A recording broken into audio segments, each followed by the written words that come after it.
Hello friends, सर्वांचे स्वागत आहे आपल्या KP फार्मा यूट्यूब पेजवर.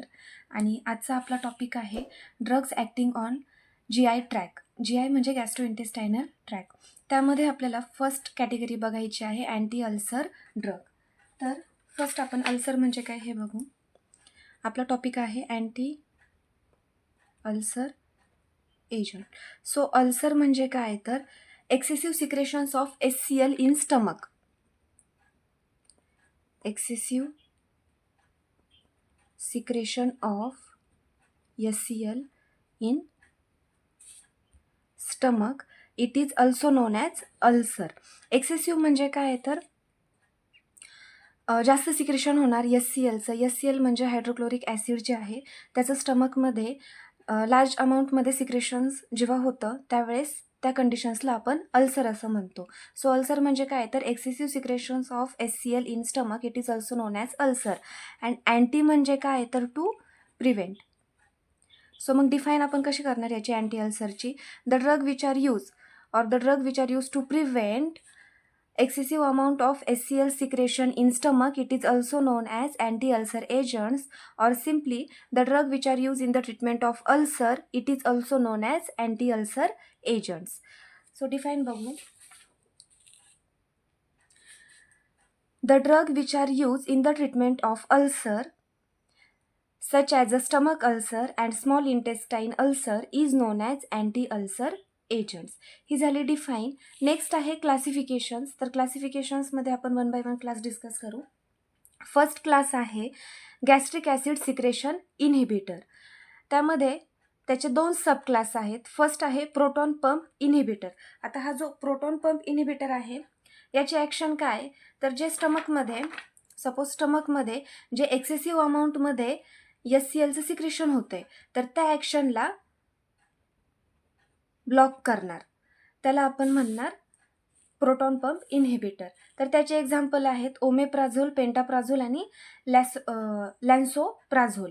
तर हे जे ओमेप्राझोल वगैरे आपण हे मेडिसिन्स आपल्याला माहीत आहेत. देन आहे anti cholinergic agents. Second sub class आहे anti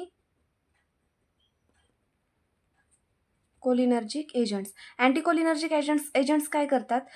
they will block the actions of acetyl choline. Block the action of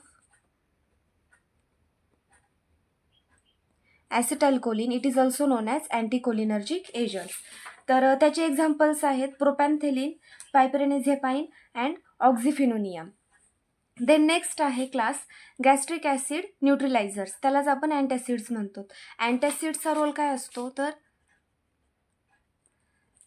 हे जे HClचं सिक्रेशन्स होत असतं तर त्याला ते न्यूट्रलाइज करतात, त्याला म्हणणार आपण अँटॅसिड्स. त्याचे दोन सब क्लास आहेत. एक आहे सिस्टमिक, सेकंड वन आहे non systemic.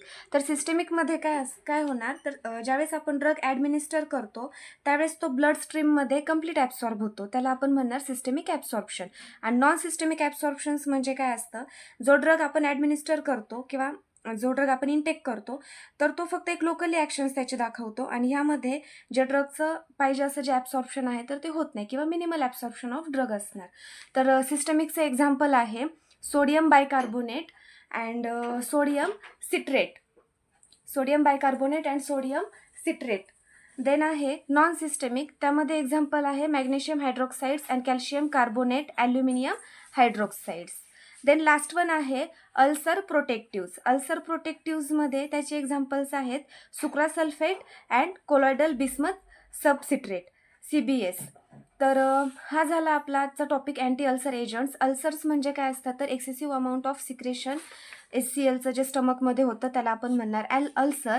And anti ulcers म्हणजे काय तर जे एक्सेसिव्ह सिक्रेशन झालेलं आहे HClचं स्टमकमध्ये त्याला प्रिव्हेंट करणारे मेडिसिन्स त्याला आपण म्हणणार अँटी अल्सर एजंट्स. तर वन बाय वन आपण क्लासिफिकेशन्स पण डिस्कस केलेलं आहे. जर यामध्ये कोणाला काही डाऊट असेल तर तुम्ही कमेंट्समध्ये सांगू शकता. आणि जर पेजवरती नवीन असाल तर आत्ताच सबस्क्राईब करा, म्हणजे अशाच तुम्हाला फार्मसी रिलेटेडचे व्हिडिओज येत जातील. थँक्यू.